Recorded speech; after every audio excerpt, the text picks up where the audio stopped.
in terms of everything that is involved. So, or you want to, space out what the responsibilities are in terms of, decision making, liabilities. Liabilities is huge in every business because when two people come together, you are coming together from a different background and you are coming from a different culture, different way of life. Most of all these things needs to be properly spelled out. And this is where you see people have disputes and they can't seem to come to an agreement or just sort out their differences. And because the reason why you guys only just registered the business and all you did was, oh, you have 50% shares, okay, let's just say we have 1 million shares, I take 500, you take 500. What else after that? What am I doing? Because again, you have cases of people coming together and it's one person doing all the work, doing the marketing, bringing in clients, doing all of this, and the other person is just seated there. And after a while, resentment, starts growing, and you are having, issues. Please just stay on the main screen, because I'm still on number two. Yeah, you were going to say something.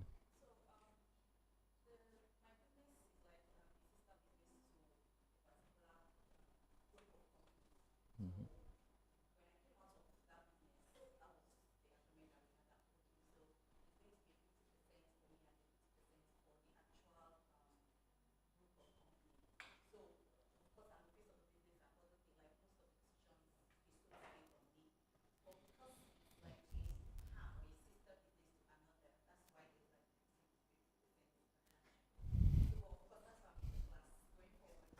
All right. So we have Sandra in the house. Sandra, do you want to just come forward, just a brief introduction, and just say hello to everybody? Just walk in and say hello. Just,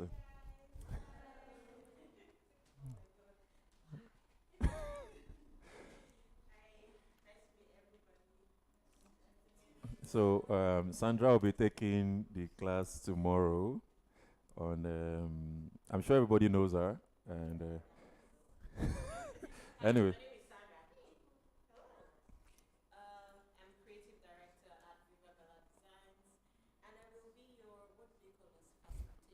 yeah.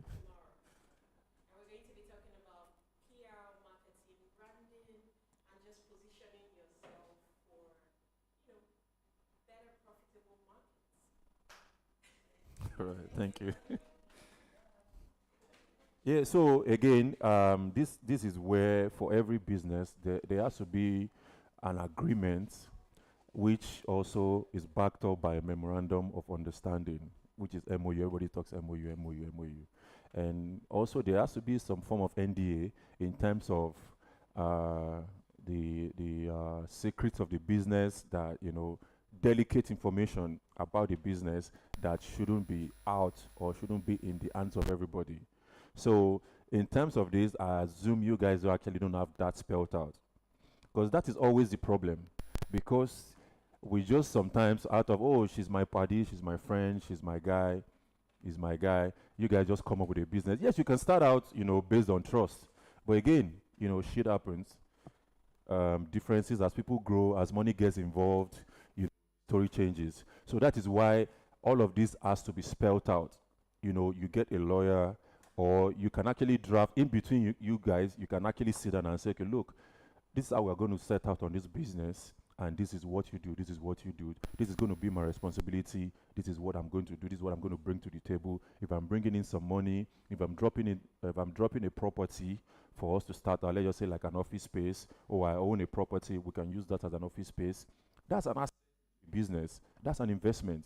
The money you are bringing in, your brain equity can be calculated as well. What my mental prowess, what I know, the knowledge that I have about this business to be able to make it successful, to be able to monetize it, it can actually be calculated in percentage and put into the memorandum of understanding, contractual agreements that go. So you understand what I'm building now. So there has to be an agreement which leads to an MOU and also a contract.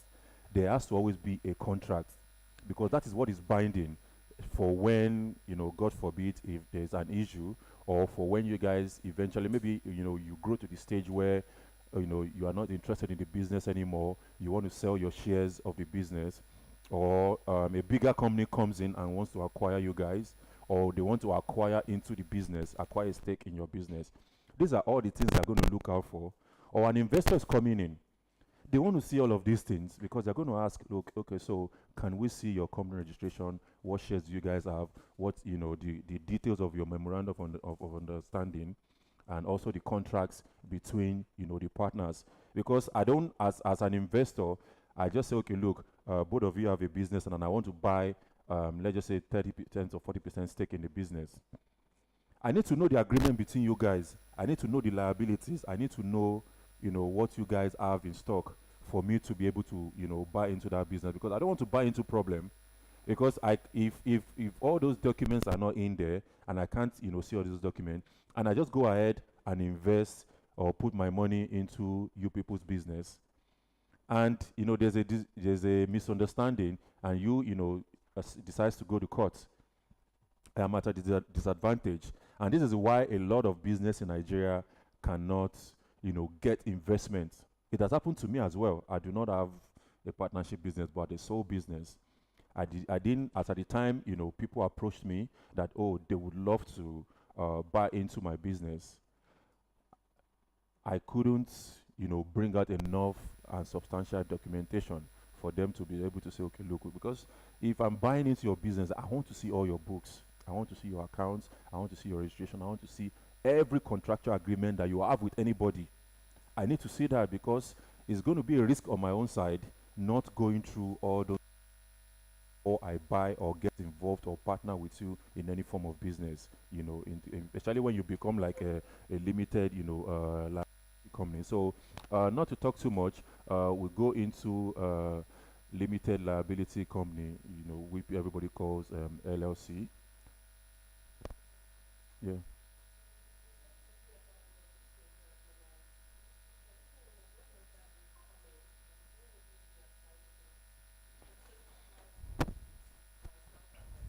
Yeah, so non-disclosure can be on different levels. You can have non-disclosure for virtually everything, but again, there should be a non-disclosure, especially for cases where you guys have like trade secrets to protect. Like for instance, now maybe you guys are known for a particular product, and you get it from a particular source. It's just like say Coca-Cola now.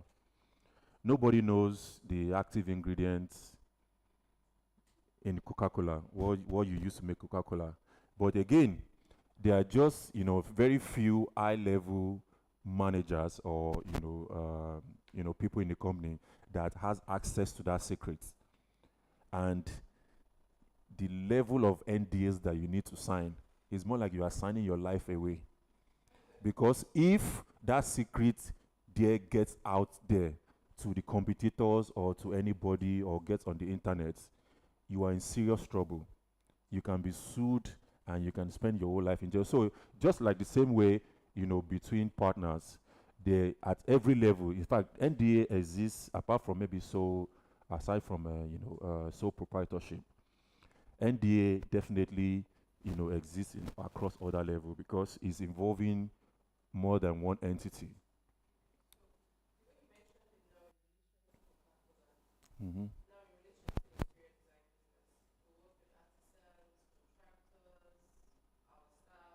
Mm-hmm.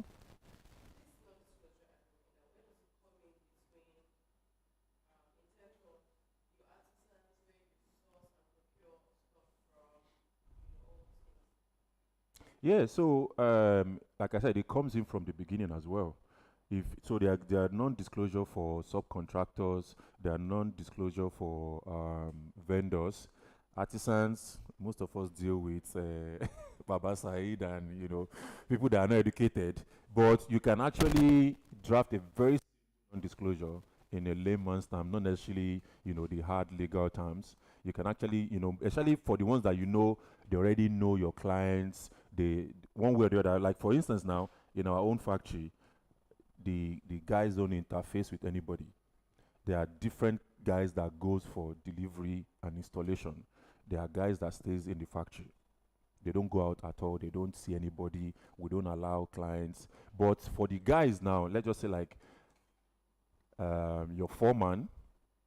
If you have a foreman, do you have a foreman? Similar, but a foreman is different from a project manager. Like somebody that you, when your project manager is not the person that you have present on site always to also coordinate why the project manager is not there. Like I said, we're going to get to hierarchy, in terms of business structure, how your business, structure should be like in terms of people who hire. We'll get to that point, but I'm just asking, but we'll still get to that point. So there should be a non-disclosure kind of agreement between, especially if you are when you are more structured and you're dealing with other companies as your vendor or somebody that you know. Because for me now, at the level that we are, I do not deal with like Baba Said or somebody that I know I can sue to court or out of pity. We only deal with people that we know have any form of liability. That is, they have from this registration. Because I do not want to give you a subcontract a project to you and we're paying you like 300 million and you mess up. That means, me being the sole contractor, the main contractor, I carry that risk. But because I have a contract with somebody in this level, I'm able to sue you and get my money back. Or, your company has a pedigree to not, mess up. So at every level, apart from sole proprietorship, but with your vendors, with your subcontractors, with other people that you are dealing with, offering other services. Like I said, again, with all these, printers and all of this people that are not educated, you can actually come up with a very simple non-disclosure and you explain it to them and say, look, this you do not do. You do not talk to any of my clients. You do not give your number to any of my clients. You do not work so far you are with me and you are working with my company. You do not deal with any of my clients that comes through me or that you met through me one way or the other. You do not. So these things they need to be made very clear, because that is why you see you have a lot of problem. Like for instance, now you get a project and you get an artisan that works for you. I don't know the kind of agreement that you have with them. So far they are going to be steady with you. There should be an agreement, no matter how simple it is, and you spell it out. Again, this is what leads to disputes in business, especially from partnership to LLC, across the hierarchy. When there is no proper spelled, detailed MOU and non-disclosure agreements, because there are some secrets that you don't want people to know. Like for instance, now maybe where you source your rugs from, you always have like the best design of rug. Either you are getting it from Singapore or wherever, and your procurement manager or your project manager knows about this location or knows this vendor that you get your stuff from, because they might have the future plan of also be doing some business on the side or want to start out their own practice eventually, and they are just understudying you or working with you for the while.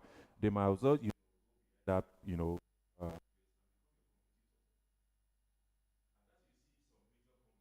corporate sharks. Like for instance, now you see Mastercard, Visa. They actually pay banks, pay a lot of people, and lure them to contractual agreements, because those are one of the ways that you can protect your business, protect your source, so that you have limited competition. Again, it's a big market, but also you want to limit your competition. And it's always bad when your competition is somebody that comes out of you, because they practically know how you operate, they know your secret. That is why you always have to have all these NDAs, the agreements, the MOUs properly drafted out. It now depends on the timeline or the duration of that, so that okay, maybe they can only be able to do this after maybe 10 years, 5 years, and it ends there. So again, the lawyer that will be taking after this class will also depth. You can also get like the legal counsel on that. And also we have corporations. Corporation is again, this also is also one of the best, the LLC, because it's a limited liability. Like it says, limited liability. You are pretty much separated from the liabilities or title of the business. Anything goes wrong, like for instance, now let's just say I'm handling a major project for an hotel like this, and my name is Andrezini, and what's your company name? No, your business name. C's and O. So and I subcontractor, I do my contract agreement and everything with her. If anything goes wrong, even if I can prove at the court of law that look, this person was the one subcontracted to do this job, and these are the contract agreements and everything. So I can be spared from any liability, because any punishment or whatever it is, either she wants to go to jail or she wants to return the money or whatever it is, it goes direct to her. I am spared from that, even though I am the main contractor. That is why it is a limited liability company. If I have issues with, and also the individual is separate from the business in this aspect, and that is why you see that some CEOs, they commit fraud, they do whatever it is with the business, but they can't go to jail because they are different from the business, and maybe the atrocity or whatever it is committed in the name of the business. I think your seat is right here. So you are separated, like I said, your the liability is limited. So you are to some a lot of extent separated from the business, and also you have corporation. Corporation pretty much is um, a form of business where the individual here is totally separated from the business, because in this kind of stuff is a separate entity entirely. It's just like having First Bank. The MD of First Bank, or the CEOs, they are totally separate from the business.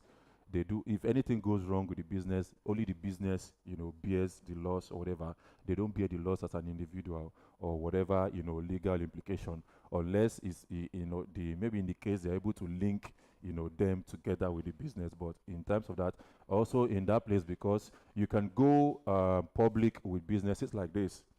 So your business grows to the level where you're at a corporation level. Even at LLC, you can actually, if you have all your books together, public, to say, okay, look, I want people to buy shares into our company, and you can go to the floor of the Nigerian Stock Exchange and list your business, and people for a certain amount, of shares, and people can buy that for you to raise money to grow and expand your business.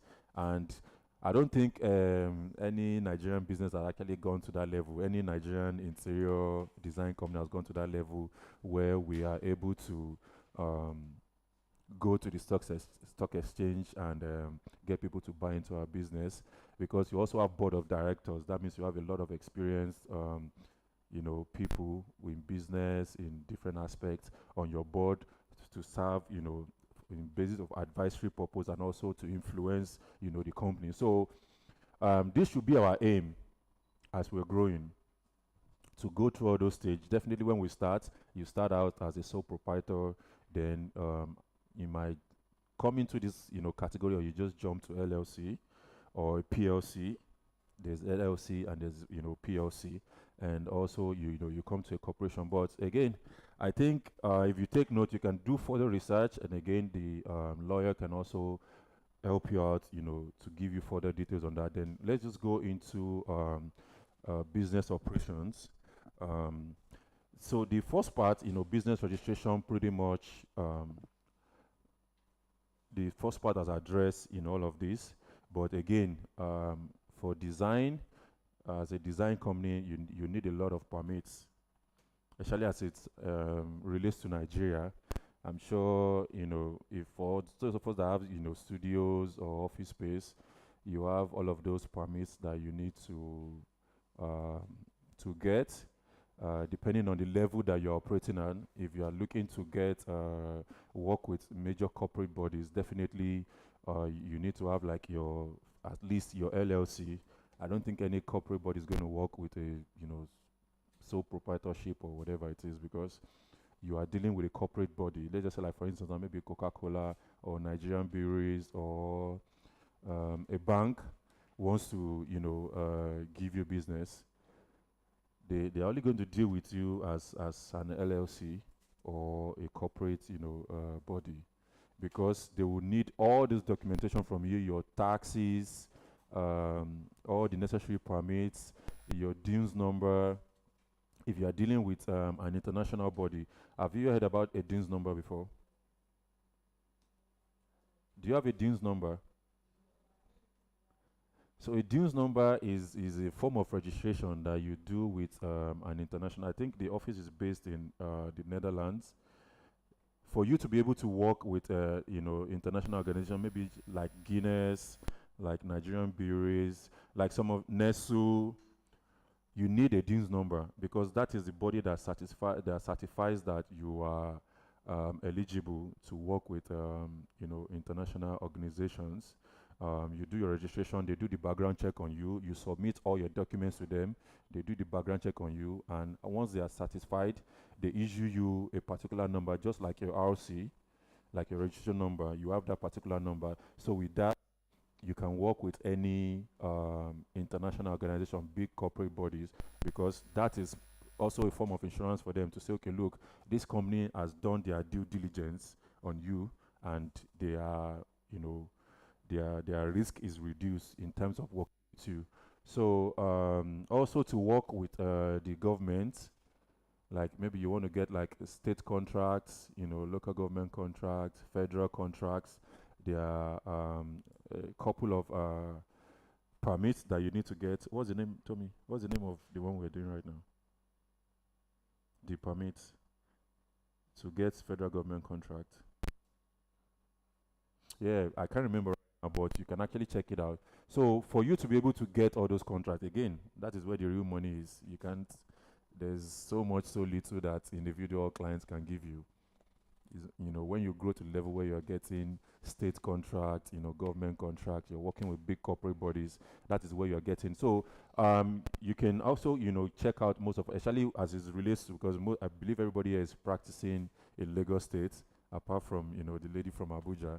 So you need to go check out all the necessary permits for you to be able to work with, yeah, so you have Pencom, your insurance, all of those. So that, I think that falls under, the insurance. This is quite important because I know most of us have limited liabilities in terms of the kind of, business registration and how we operate our business. So here now, if you're operating on this level and on this level, then definitely you need an insurance. First of all, you need to ensure if you have a factory or you have your offices with all your assets in there, you need to insure it. We had a case recently for one of our, a colleague in the industry.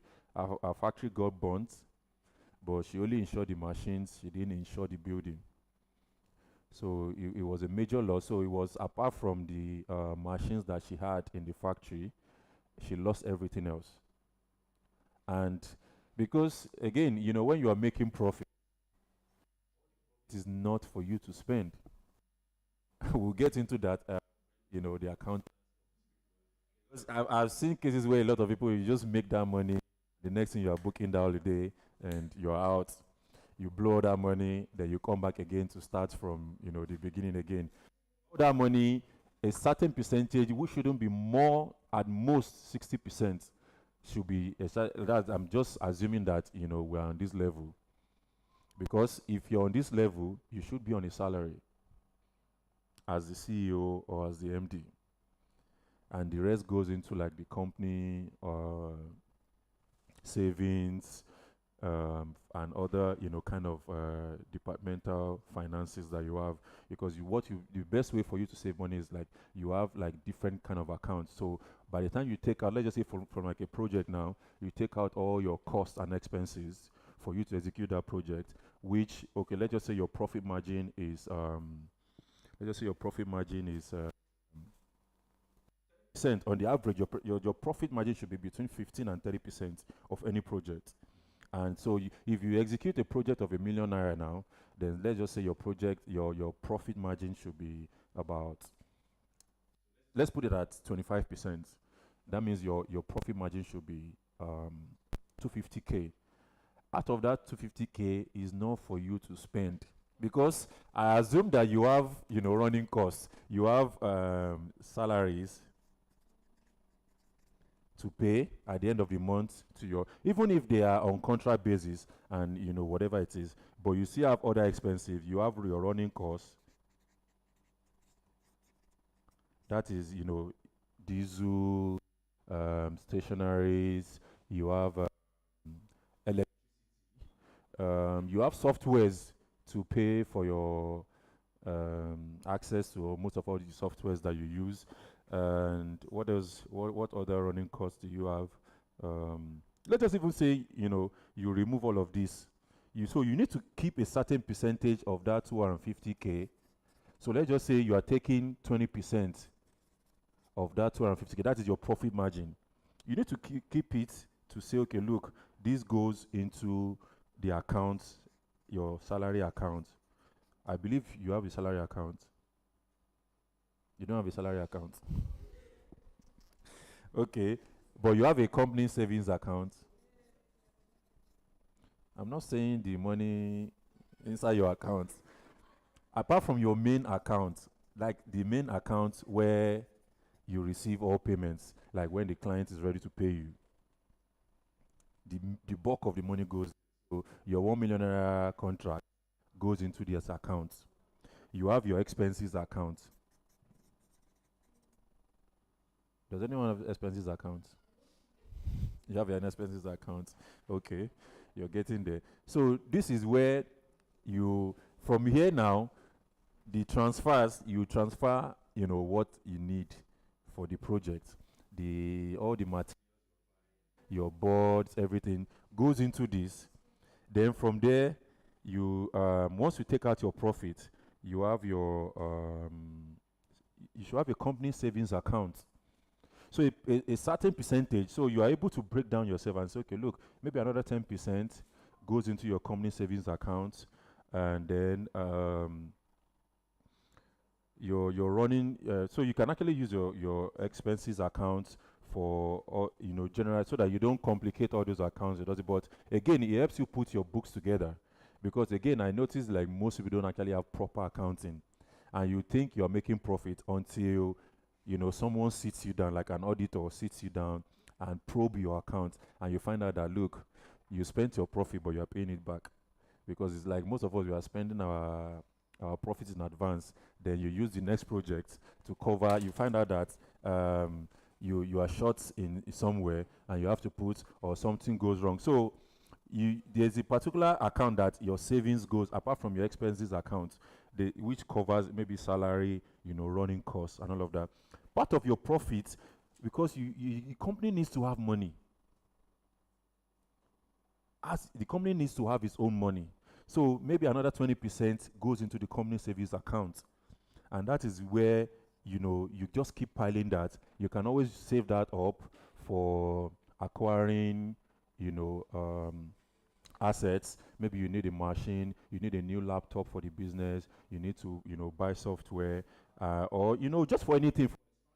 This is where you keep the money, and like you can say the company has the money in hand. So maybe the remaining 50%, you can now build that one, and use it to buy designers, go on holiday and all of that. But again, all the profits is not yours. You need to get that straight. All the profit you make is not for you. But to also even make it better for you, 50%, I think you should have a fixed salary for yourself, and maybe with some bonuses or allowances. So at the end of the day, you are still having like maybe another extra 10%, savings afterwards, because that is why that is part of how you make your business profitable. But once you are behaving like this guy, you are not going to have anything, because now they give you contracts where they give you PO, purchase order, because once you want to jump to this level, and you go approach a company either with connection or somebody there, and they give you a purchase, and you are supposed to fund a project, they give you because they will say our company policy means that we give you a purchase order and you go execute the project and you get your money back after 30 days, 45 days, 90 days. So if you don't have these savings, then you can't even operate at this level because you don't have the money. Even if you go and borrow, money from the bank or somebody at an interest rate, it's not going to benefit you because the interest rate right now, are you able to pay 32%? Or even say you get a good deal, they give you for 28%. You go to like Providus or Access Bank and they give you 28%. And the time you get the project with all the unforeseen circumstances or whatever, and you still have to wait, for 30, 45, or 90 days to get your money back, you calculate the interest, accrued to the bank on that. It will be like you've worked for free. At the end of the day, the only thing you have to show is, pictures on Instagram. And that is what I think most people have to show. Because you finish that project, by the time you sit down, you actually don't have any profits, apart from the Instagram pictures, which you are hoping that, you will use to get another project. So, again, I was pretty much talking about accounting and bookkeeping, to track your income and expenses and taxes. For your workers, let me go back to this again. If you're running on this level, that means by state law or by the country's law, you are mandated to pay payee tax, pencom, pension for your staff. It doesn't matter if you're a private company or a public company. You are meant to have, even with HMOs right now, with the new law that was passed, your staffs are supposed to have, an health insurance, and also what else are you supposed to have as a company? So that is why all this is not meant for you. So it's either you are deducting it from source from your staff salary, or the company is actually paying those bills, especially for their insurance accounts like Pencom for their pension. It's either the company is paying that directly, or you finding a way to deduct all of those from source. Because by the time you go to LRS or FRS, they are going to probe your books and be able to see, where, and that is where Wala starts, and they start, chasing you up and down, and you have to get a tax consultant. And again, as part of your business operation, you're supposed to have an accountant, either on pro bono or, on retainership or on paid, employment, because again that helps you book in order. Bookkeeping, that is for every purchase, every income that comes in, because the bookkeeper helps the accountants to organize all the information that will be sent to him. So you need a bookkeeper, but in most cases your accountant will double as your bookkeeper as well, to help you track all your payments and expenses and all of that, so that your accountant can do a proper job capturing all your finances. So because that will help you know what, like, just say for the last 6 months, this is how much that has come in. By the time you print out your statements and you look at it, so the accountant is able to help you say, okay, look, this is what goes into expenses, this is recurring expenditure, this is what you're going to, so you have your recurring expenditure. Your recurring expenditure is like, the expenses that comes every month or every week, depending on what your operations, chain is like. So you know what your miscellaneous is, every form of expenses that you can always have, so that your account helps you to know that. Because the one of the reasons why you need an accountant is, again, I will say, it happens to us as well, even no matter how grown you are. Sometimes you just get carried away with, maybe you have like 3 or 4 projects going on, and you are just transferring from here, you are taking from these projects funds to quickly do something there, and in the process you just mix them together, and you don't know which is which, what you have paid this for. But when you have a bookkeeper or an accountant, is able to help you, outline, once you have your project file and your project document, it helps you be able to reconciliate. That's the right word, reconciliate, most of all these expenses to know, what you have spent so far, how much you are still going to spend, what your profit margin is, how much is going into your taxes, how much is going into, every other thing that you have to pay. This as much as that. And again, you need a contractors for your business structure, contractors and employees. Definitely, you need to employ people in this phase. So depending on how your business is, actually, I will always advise designers or that you make your practice as small as possible. What I mean by as small as possible is you have like a nucleus. That is the core of the team. So maybe it could be you, it could be just you as the CEO. So let's just say this is the whole company, but this is the nucleus. So this is you here as the CEO. Then you have your accountant. Correct. Who else? You have your lead designer. Who else is? You have your QS. And let's just say your project manager. So this forms the core of the business, your company. Every other people that comes, so you can actually have, contractors, subcontractors, vendors, artisans, who else? Everybody, that's, helps your project to achieve your project, but everything else that you need, so that your salary and your overhead is kept at the barest minimum. Because the reason why this pays you, this style pays you, is that these people are only paid based on contracts. Unless you own your own factory and the guys working there are your employee. So that means you have to pay salaries. But if you are like most of us, we have somebody that handles our furnitures for us, somebody that does the installation. But these are the people you need inside your studio. Let me add like your 3D or graphic guys into these ones. Essential guys to do everything in terms of design and design consultation. The rest, I only pay them based on contracts when jobs comes in. But from my recurring expenses, these are the guys I always have to pay monthly. These are my employees. Apart from like I mentioned, unless I have a factory that I run myself, and that is where you have to pay, you add that into the expenses that you get every month. So you need to keep your overhead as low as possible for your business to be profitable. And basically, these are the core guys that you need to have like a standard practice for you to take on any project, even if like you are building a whole new estate. These guys will do the job. And even if they are going to be overwhelmed that anybody else is coming outside of the nucleus of the team, so that means you are still paying them based on contracts. So they don't fall into your recurrent, expenses, your monthly expenses.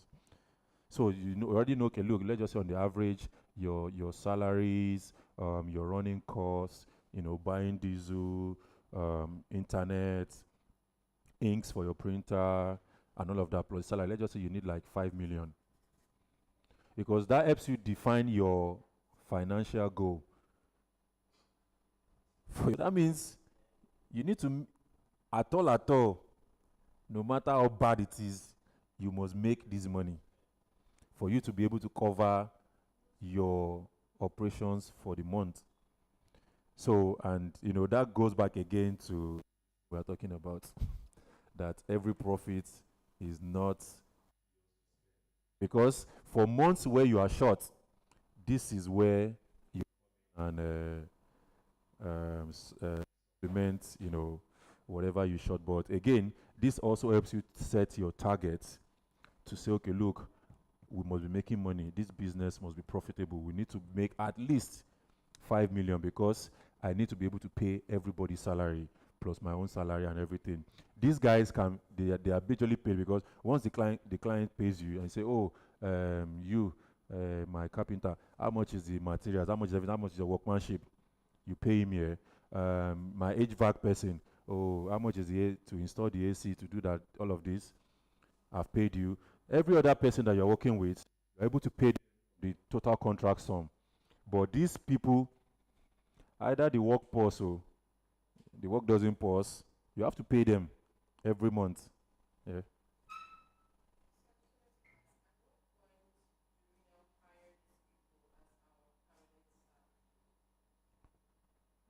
This the the core the core starts with you from the beginning, depending on the kind of practice that you have. If you are just let me just time is fast spent. I need to move fast. I actually wanted to say something, but it might just drive us back a bit. But maybe once when it's question and answer time, I will go into that. So, but again, this unless you are just majorly consulting, you don't execute, you don't do anything. You might not need all of this because everything else is just laptop. You do the design, you can do the 3D yourself, you can do the mood board yourself, you can do the material selection yourself, and you can do the material specifications yourself. You are like a one-man army, max, or you just get somebody to do 3D for you. That is where it ends for you. What I charge, and I tell a lot of people, a lot of designers don't have any business executing any project because if you look at it yourself, do you have the mental strength? Do you have the mental capacity to deal with all these people? You can as well just have a very small practice where you are making good money for yourself and you operate from your dining table. Yeah, because you can be charging on consultation alone. You can be charging as much as, let's just say, 1.5 million, and all you just have to target is for you to have like 4 clients in a month, where all you do for them is you maybe 350K for consultation. You go to their site or they send you the drawings. You look at everything. Okay, I come up with the mood board for you. I do the material selection. I do, material specifications for you. I do all of that. And you can even go ahead and add a little bit more supervision. And you pay me for every site visit. I don't have to execute anything. But because I know most of us just wants to have, those nice picture where this and this, you can as well sit down and be making some cool from one client. If you are making some good 3.5 million to 4 million from one client, and you strive to get at least 4 clients a month or 3 clients every month, you're fine. And as a matter of fact, you can actually also work with other, interior design studios or architectural studios. As a consultant to them, you help them undo, the design aspects, coming up with the mood board, coming up with the design direction, you know, and they can develop it from there and go and execute. You do that supervision, which is even, I don't think it's even any headache to say, okay, look, this design that I've created for you, I can supervise it for you for every time I come to site. I mean, how long is the project going to last for? If the project is going to last for 6 months, how many weeks? How many weeks in 6 months? So we have four times six, 24. So if you are going twice in a month, that's 500K a month extra for you to just go and be checking. No, most of us have never seen it that way, but we just want to execute and all of that. This is easy money for you. Let's before our time is fast spent. So again, in terms of business structure, there are key consideration, and this is part where our celebrity speaker tomorrow, Sandra, will be addressing quite a lot of this business name and branding. So for me, what I always say here is that you need a brand consultant when you're starting out. A brand consultant helps you to pretty much articulate and shape your vision into graphics, into words, into emotions, that people can relate with, and they can let me use a unprofessional term, vibe with. So, like for instance, now you need to be able to come up with a name that is sellable, a name that is easy to remember. Then when you go on and put some kind of name that is hard for people to again, like for instance now, and they're expecting to see a white guy show up. Guess what? Because that name, creates an impression in them already. JJ Andrezini sounds really exotic, sounds foreign, and they expect a particular, you give a particular demeanor towards that. Then also your branding, creating a logo. Again, you need an expert, which falls under a brand consultant, to help you create a logo. Like I said, everything you are going to be creating here, moving away from the practice itself. Here is about your image and the impression that you create in people's mind, either either individuals or corporates. So under this, I won't be able to elaborate more, but this is going to be like a whole masterclass on its own, which subsequent in subsequent editions we're going to have strategists and brand experts to actually speak to you on your brand. And I'm sure by the time we're done with that, you might need to go ahead and vamp whole business image. Because again, under this, you need to have a brand, what you call brand identity. Then you need a brand manual. So, does any of us have a brand manual for our business, for our brand? Do you have a brand manual? Who has a brand manual?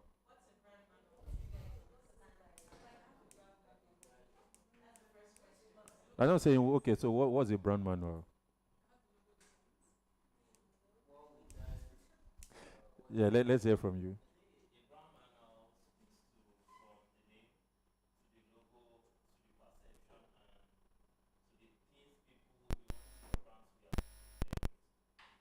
Your brand manual is what gives you the why your brand identity.